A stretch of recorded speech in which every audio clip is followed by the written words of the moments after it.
বিসমিল্লাহির রহমানির রহিম। কর্মজীবী দল আজকের এই জাতির বিবেক জাতীয় প্রেস ক্লাবের সামনে এই সরকারের কাছে আওয়ামী দোষরদেরকে অবিলম্বে সকল প্রশাসন থেকে শীঘ্রই যথাশীঘ্র সম্ভব এদেরকে বাইরে রাখার দাবিতে এই অবস্থান কর্মসূচি।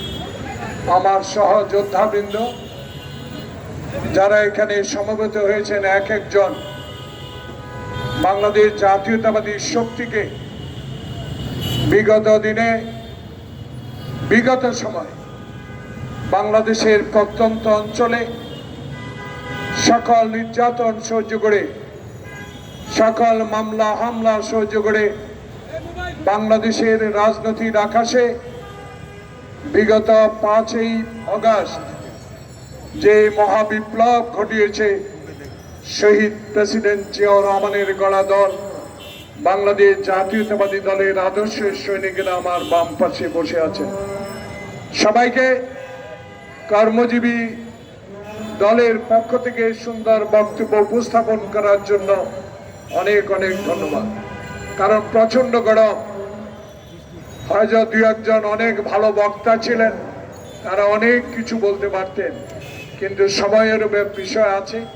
সেই কারণে কর্মজীবী দলের পক্ষ থেকে সবাইকে আন্তরিক ধন্যবাদ জানাচ্ছি সংক্ষেপে বক্তব্য দেওয়ার জন্য। প্রিয় বন্ধুগণ, দেশের সকল আন্দোলনে দেশের গণতান্ত্রিক ধারা অব্যাহত রাখার, বাংলাদেশের মানুষকে সুখে শান্তিতে বসবাস করার একটা মানসিকতা নিয়ে সেদিন শহীদ প্রেসিডেন্ট জিয়াউর রহমান বাংলাদেশ জাতীয়তাবাদী দল গঠন করেছে।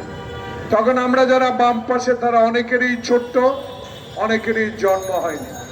আগামী দিনে যারা জাতীয়তাবাদী শক্তিকে বাংলাদেশের আকাশের, বাংলাদেশের মাটিতে একটি আদর্শের দল হিসাবে শহীদ জিয়ার আদর্শকে পুনর্জীবিত করে রাখবে, তারাই আজকে ইয়াং, আজকে তরুণ, তারাই বাংলাদেশে আগামীতে আমাদেরকে স্মরণ করবে। যারা আমরা এই স্বৈরাচারিণী শেখ হাসিনার বিরুদ্ধে বিগত দিনে লড়াই করে এখনো আজকেও এই পর্যন্ত, এই জোহরের নামাজের আগ পর্যন্ত টিকে আছি, তাদের জন্য সবাই দোয়া করবেন, দোয়া চাইবেন।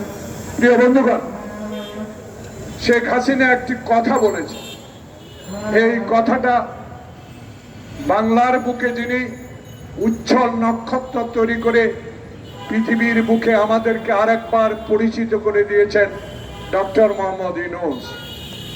তাকে আমি একটি উক্তি স্মরণ করে দিতে চাই। মহামান্য মাননীয় প্রধান উপদেষ্টা শেখ হাসিনা এখন কলকাতা বা দিল্লি আছে, জানি না কোথায় আছে। সে বলেছে, আমি সীমান্তে আছি, হুট করে যে কোনো সময় ঢুকে যাব।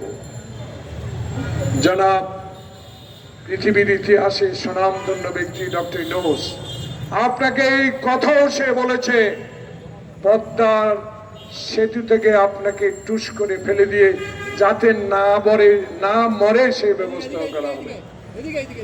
সেই মহিলা শেখ হাসিনা এখন বাংলাদেশে নাই। সেই জুলুমবাজ সরকারের প্রধানমন্ত্রী এখন বাংলাদেশে নাই, পলাতক। তার উক্তিটা আপনাকে মনে করিয়ে দিচ্ছি।